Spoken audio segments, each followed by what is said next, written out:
Hello guys, कैसे हो आप लोग। मॉडल वर्ब हम लोग खत्म कर चुके हैं और आज एक वीडियो में आपको पूरा का पूरा मॉडल वर्ब मिल जाएगा। जिन बच्चे के पास टाइम नहीं है और मॉडल वर्ब को एक वीडियो में ही खत्म करना चाहते हैं, आप इस वीडियो को देख सकते हो। जो बच्चे इंग्लिश बोलना चाहते हैं, कहाँ पे हम लोग मॉडल वर्ब का यूज़ करेंगे, किस तरीके से करेंगे, इस वीडियो से आप लोग वो चीज़ कवर कर लोगे।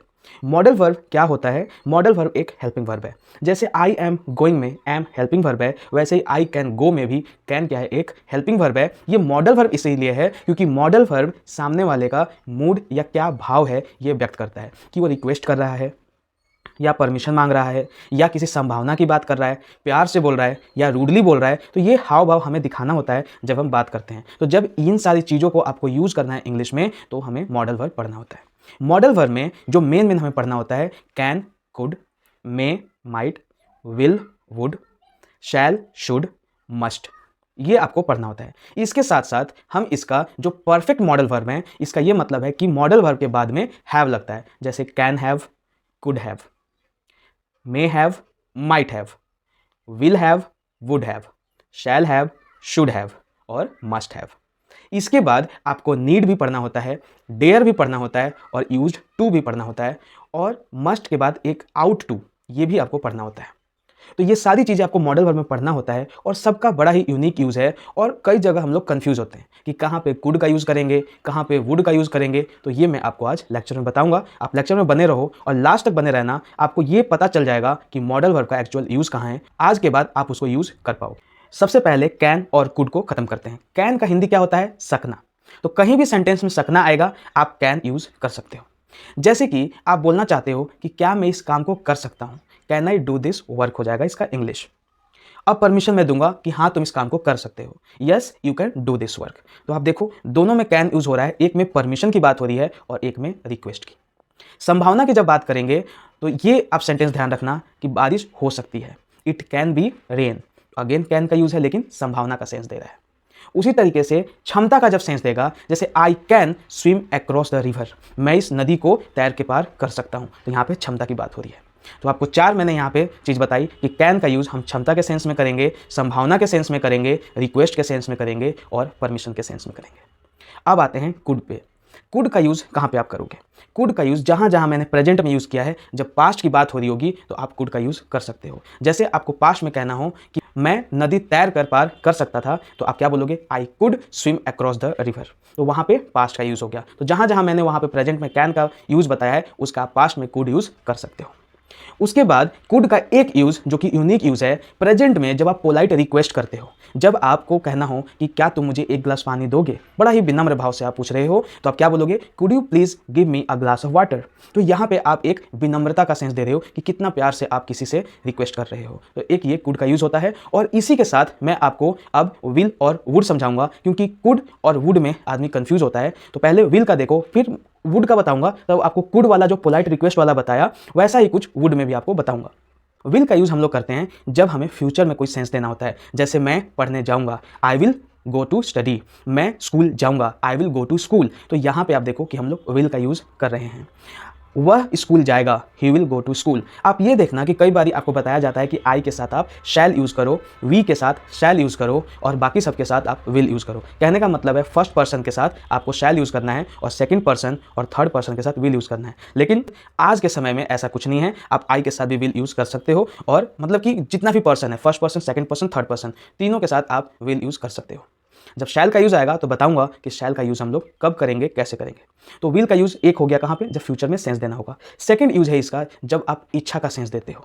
जब इच्छा का आप सेंस देते हो, जैसे कि कोई बोल रहा है कि मेरी मदद कौन करेगा और आप अपनी इच्छा दिखाना चाहते हो, आई विल हेल्प यू। तो यहाँ पे एक इच्छा का भी सेंस देता है। तीसरा यूज संभावना का होगा। जैसे बारिश होगी, मतलब संभावना का सेंस, आप कह रहे हो बारिश होगी, तो इट विल बी रेन। तो यहाँ पे आपका तीसरा यूज हो गया किसका? संभावना का। तो विल का यूज़ हो गया। वुड का यूज़ अगेन जितना हमने प्रेजेंट में विल यूज़ किया है, आप उसका पास्ट यूज़ कर सकते हो। और एक यूज़ इसमें भी विनम्रता का सेंस देगा, जब आपको हिंदी में एक सेंटेंस बोलना होगा कि क्या तुम मुझे एक गिलास पानी दोगे। आप कुड याद करो, कुड में क्या था? क्या तुम मुझे एक गिलास पानी दे सकते हो, तो कुड का यूज़ करेंगे। क्या तुम मुझे एक गिलास पानी दोगे, तो वुड का यूज़ करेंगे। Would you please give me a glass of water. अब देखो बात ये आती है कि सर कब कुड यूज़ करें और कब वुड यूज़ करें। तो आपको टेंशन नहीं लेना है। सामने वाले को बताना ही तो है ना आपको, आप क्या कहना चाहते हो। तो अगर आप वुड बोल के भी अगर आप उसको समझा दे रहे हो कि आपको क्या चाहिए तो वुड बोलो, अगर कुड से समझा दे रहे हो तो कुड बोलो। बात सीधी सी है कि आप जिससे बात कर रहे हो उसको आपकी बात समझ आनी चाहिए। अब आते हैं मे और माइट पे। मे का यूज कब करोगे और माइट का कब करोगे। मे का यूज संभावना के सेंस में होता है और माइट का भी यूज संभावना के सेंस में होता है। इट मे रेन और एक बोलोगे इट माइट रेन। दोनों का मतलब यही है कि बारिश हो सकती है। संभावना का सेंस है कि बारिश शायद होगी। तो जब आप ये संभावना वाला सेंस दे रहे हो और मे का यूज कर रहे हो तो इसका ये मतलब है कि बारिश होने का ज़्यादा चांस है। लेकिन जब माइट कर रहे हो तो बारिश होने का कम चांस है। तो ये आपको दिमाग में रखना है कि जब ज़्यादा चांस हो तो मे यूज करोगे, कम चांस हो तो माइट यूज करोगे। मे का यूज आप करते हो रिक्वेस्ट के सेंस में, जैसे आप परमिशन मांगते हो, may I go to toilet, may I go to bathroom. कुछ याद आया, स्कूल में आप ऐसा कुछ पूछते हो, मे आई कम इन, ये पूछते हो आप, तो रिक्वेस्ट। और जब टीचर परमिशन देता है, यस यू मे कम, तो यहाँ पे जब परमिशन की बात हो रही है तब भी हम मे का यूज़ कर रहे हैं। जब आप रिक्वेस्ट कर रहे हो तब भी मे का यूज़ कर रहे हैं। अगेन क्वेश्चन राइज होगा, सर कैन में भी तो आपने ऐसा ही कुछ बताया था। जी बिल्कुल बताया था, लेकिन अंतर क्या है, आप एक स्कूल में बात करते हो, एक ऑफिस में बात करते हो और एक घर में बात करते हो, दोनों में अंतर होता है। तो जो आप स्कूल और ऑफिस में बात कर रहे हो उसको बोलते हैं फॉर्मल टॉकिंग, फॉर्मल कन्वर्सेशन। और जो घर में आप बात करते हो, यार दोस्त में जो बात करते हो, उसको बोलते हैं इनफॉर्मल कन्वर्सेशन। तो जब आप इनफॉर्मली बात करते हो तो कैन आप यूज़ कर सकते हो, बट अगर फॉर्मली बात कर रहे हो तो आपको क्या यूज़ करना पड़ेगा, मे का यूज़ करना पड़ेगा। तो आई थिंक अब क्लियर हो चुका होगा। अब आते हैं माइट पे। जहाँ पे भी आप प्रेजेंट में यूज़ कर रहे हो मे का, वहाँ आप लोग माइट का यूज़ कर सकते हो। इतना मैं समझ सकता हूँ कि आप पास्ट तो बना ही लोगे, जो मैं प्रेजेंट बोल रहा हूँ उसका आप पास्ट बना सकते हो। अब आते हैं शैल और शुड पे। शैल का आप यूज़ कब करते हो, शैल का यूज़ करते हो जब फ्यूचर में सेंस देना होता है फर्स्ट पर्सन में। जैसा कि मैंने बताया जरूरी नहीं है, आई शैल गो टू स्कूल या I will go to school, दोनों सही है। एक शैल का आप यूज करते हो जब आप कहीं प्रॉमिस करते हो, I shall give you a chocolate. तो यहां पे हो गया कि हाँ आप चॉकलेट तो दोगे, फ्यूचर का सेंस दे रहे हो, लेकिन साथ ही साथ आप एक तरीके से प्रॉमिस कर रहे हो और जोर दे रहे हो कि मैं पक्का तुम्हें चॉकलेट दूंगा। तो जब शैल का यूज करते हैं तो इसका मतलब है कि ज्यादा चांसेस है कि आप वो करोगे, एक तरीके से प्रॉमिस कर रहे हो। एक शैल का यूज करते हो जब दूसरे की इच्छा आप जानना चाहते हो। जैसे मान लो कि कोई आपका दोस्त कहीं जा रहा है घूमने के लिए और आप पूछना चाह रहे हो कि क्या मैं तुम्हें ज्वाइन कर सकता हूं, तो यहां पे आप उसकी इच्छा जानना चाहते हो ना, इसीलिए यहां पे आप पूछोगे shall I join you my friend. तो वहां पे ये यूज हो जा रहा है किसका, उसकी इच्छा जानने के लिए। और विल वाले में आप खुद अपनी इच्छा जता रहे हो कि मैं आपकी हेल्प करूंगा। तो ये अंतर है विल और शैल में, जब इच्छा वाली सेंस की हम बात करते हैं। शैल का यूज आप अब समझ चुके होंगे। अब शुड का यूज कब करेंगे, शुड का यूज करेंगे चाहिए वाले सेंस में। ध्यान रखना, यहां पे मैं ये आपको नहीं कह रहा हूं कि शैल का पास्ट में आप शुड यूज कर दोगे। एक जगह यूज करोगे जब आप डायरेक्ट सेंटेंस को इनडायरेक्ट में लिखना चाहोगे, नरेशन में। जब नरेशन पढ़ेंगे तो स्पेशल केस में मैं आपको ये बताऊंगा। बाकी शुड का मैक्सिमम यूज होता है चाहिए का सेंस में, जैसे मुझे ये काम करना चाहिए, I should do this work.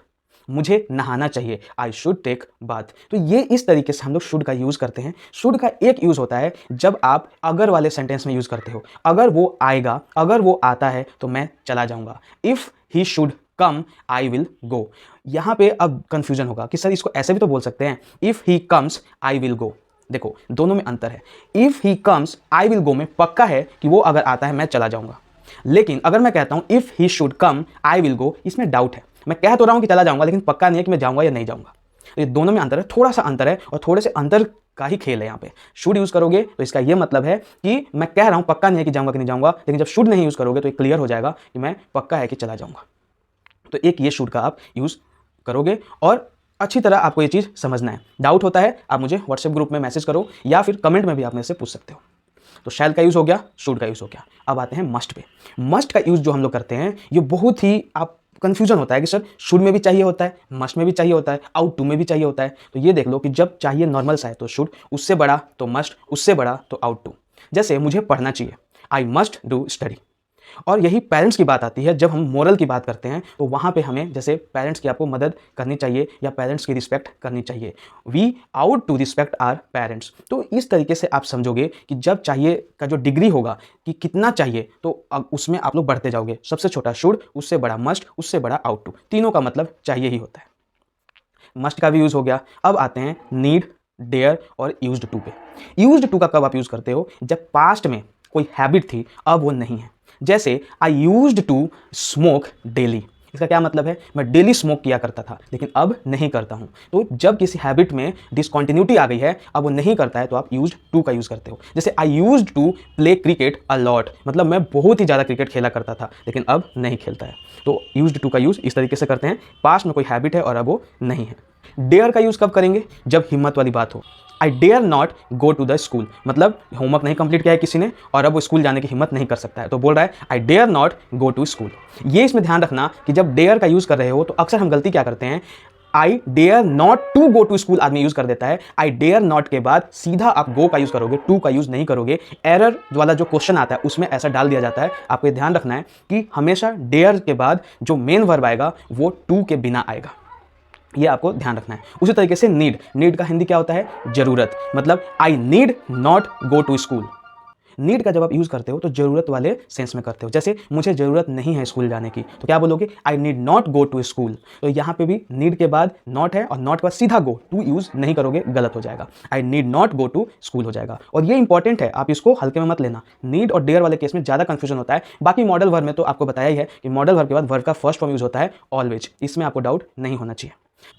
अब मैंने आपको जो मॉडल वर्ब बताया, ये सारे वो मॉडल वर्ब हैं जिसमें आपका हैव नहीं लगा हुआ है। अब मॉडल वर्ब के साथ जब हम हैव लगा लेते हैं तो इतना ध्यान रखना है, इसको परफेक्ट मॉडल वर्ब बताते हैं। और मॉडल वर्ब के बाद बोला जाता है कि आप वर्ब का फर्स्ट फॉर्म यूज़ करोगे, तो यहाँ पे जब हैव लग जाएगा तो उसके बाद आपको थर्ड फॉर्म का यूज़ करना है। ये पहला चीज़। अब आते हैं कैन हैव पे। कैन हैव जब आप यूज़ करोगे तो इसके बाद वर्ब का थर्ड फॉर्म यूज़ नहीं करोगे। कंफ्यूज हो जाओगे सर, अभी तो आप कह रहे थे कि हैव के बाद थर्ड फॉर्म यूज़ करोगे। कब यूज़ करोगे? जब हैव हेल्पिंग वर्ब की तरह यूज़ होगा। लेकिन कैन हैव में हैव आपका हेल्पिंग वर्ब की तरह यूज़ नहीं होगा, मेन वर्ब की तरह यूज़ होगा। और जब मेन वर्ब की तरह हैव यूज़ होता है तो वो अपने साथ कुछ भी वर्ब का फॉर्म नहीं लेता है, क्योंकि वो खुद ही वर्ब है। जैसे मान लो एक सेंटेंस है, they will go to kill him. अब जैसे मान लो यहाँ पे यूज़ कर रहा हूँ दे विल गो टू किल। किल भी एक वर्ब है लेकिन उससे पहले टू आ गया है, तो टू किल आपका वर्ब है, लेकिन कौन सा वर्ब है? Non finite verb. लेकिन गो क्या है? Finite verb. जब एक बार फाइनाइट वर्ब आ जाता है तो उसके साथ आप फाइनाइट वर्ब यूज़ नहीं कर सकते हो। वैसे ही यहाँ पे कैन हैव में हैव आपका मेन वर्ब है और इसके बाद आप कोई फाइनाइट वर्ब यूज़ नहीं कर सकते हो।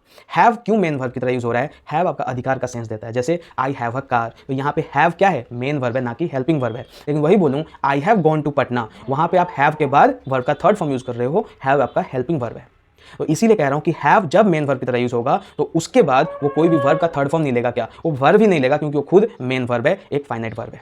पहला चीज।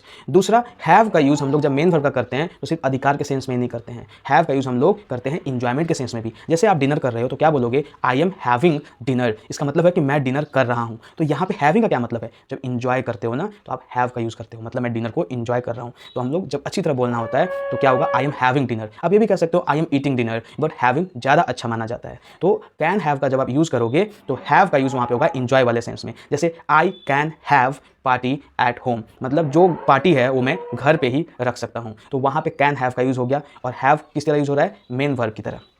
कुड हैव का कब यूज करोगे? जब कोई पास्ट में चीज आप कर सकते थे लेकिन आपने नहीं किया। I could have helped her, मैं उसकी मदद कर सकता था लेकिन नहीं किया। So I could have helped her but I couldn't.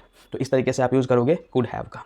उसी तरीके से विल हैव और वुड हैव। अगेन जब विल हैव यूज करोगे तो हैव आपका मेन वर्ब की तरह यूज होगा, जैसे कि हमने कैन में किया। जैसे I will have dinner at 10 PM, मैं जो है डिनर 10 बजे करूंगा, तो वहां पे आप विल हैव का यूज़ करोगे। लेकिन जब आप वुड हैव का यूज़ करोगे तो ये बड़ा ही इंपॉर्टेंट हो जाता है। पास में आपको कहना हो कि मैं अगर पढ़ाई करता तो पास हो गया होता। जब ऐसा सेंस देना होता है तो आपको यूज़ करना है if I had studied I would have passed. तो आप वुड हैव का इस तरीके से यूज़ करोगे, ठीक है। अब आते हैं हम लोग मे हैव और माइट हैव पे। मे हैव का सेम वही चीज़, जब हैव को मेन वर्ब की तरह करोगे। I may have dinner at 10 PM, same चीज़। लेकिन जब माइट हैव का यूज़ करोगे तो अब बहुत ही अच्छा यूज़ है इसका। जैसे आपको कहना है कि 10 बज गए हैं, टीचर क्लास में आ गए होंगे, तो आप क्या बोलोगे? It's 10 o'clock, teacher might have in the class. तो इस तरीके से आप माइट हैव का यूज़ करोगे। अब क्या बच गया? शैल हैव और शुड हैव। तो शैल हैव में सेम वही चीज़ है, और जो अभी मैं विल हैव कैन हैव में आपको समझा रहा हूँ। लेकिन जो शुड हैव है, शुड हैव का अच्छा यूज़। शुड हैव का यूज़ है चाहने वाले केस में कि आपको करना चाहिए था लेकिन आपने नहीं किया। You should have helped her but you shouldn't. तो इस तरीके से आप यूज़ करोगे शुड हैव का। अब आता है मस्ट हैव का यूज़। मस्ट हैव का यूज़ करोगे जब पास में पक्का है कि वैसा चीज़ हुआ होगा। जैसे मान लो कि आप जीत गए, ठीक है, कोई मैच हो रहा होगा क्रिकेट का, आप जीत गए और मुझे कहना है कि आपने पक्का है कि अच्छा खेला होगा, तो मैं क्या बोलूँगा कि you must have played well. तो इस तरीके से हम लोग मस्ट हैव का यूज़ करेंगे। तो ये आपका सब हो गया जिसमें हम लोग मॉडल वर्ब के साथ हैव का यूज़ करते हैं। आई थिंक आपको सारा चीज़ क्लियर हो गया होगा। फिर भी कहीं अगर डाउट आता है तो आप व्हाट्सएप ग्रुप पर मैसेज कर सकते हो या फिर कमेंट बॉक्स में कमेंट कर सकते हो। तो मिलते हैं नेक्स्ट लेक्चर में। नेक्स्ट लेक्चर आपका टेंस पे आएगा, ठीक है। सो तैयार रहना। और टेंस में आप लोग इस तरीके से पढ़ोगे कि कहीं आपने नहीं पढ़ा होगा। टेंस में बहुतों को कन्फ्यूजन होता है, ठीक है। कई लोग सोचते हैं कि यार टाइम एंड टेंस दोनों एक चीज़ है, नहीं है, वो अलग चीज़ है। टेंस में डिस्कस करेंगे। मिलते हैं नेक्स्ट लेक्चर में। Bye, take care.